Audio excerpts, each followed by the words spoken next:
Жалпакташтын Кырсык Алма айылында жүрүп жаткан жер көчкүгө 1 айга чамалап калды. Ошондон бери 6 үй бүлө чатырларда жашап жатышат. Ал ортодо Курбуташ айылында тынымсыз жер сүрүлүп, жалпы 70ке жакын кожолукка коопсуз жайлардан чатырлар тигилген.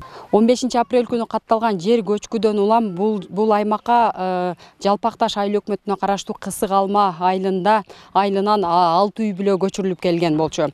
Андан бери ушинтип 6 үй бүлөгө чатырлар тигилип, 1 айга жакын вакыттан бери ушул аймакта күн кечирип жатышат. Ал эми жергиликтүү тургундардын айтымында бул жабырлануучуларга кайсыл жерден чек берилип, ошол жерге көчүрүлөрү азырынча белгисиз болуп турат.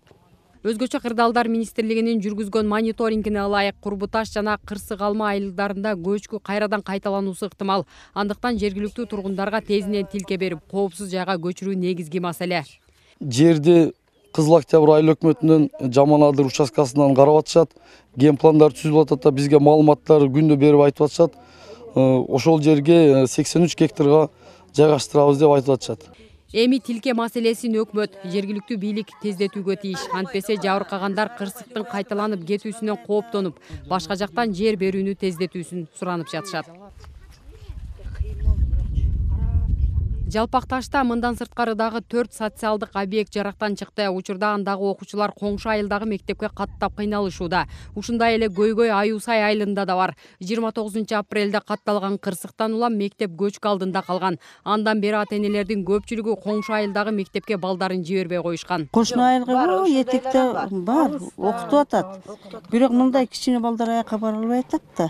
Чоң кызым эми алыс болсо дагы бар, сабактан калба деп жөнөттү, эми айлас.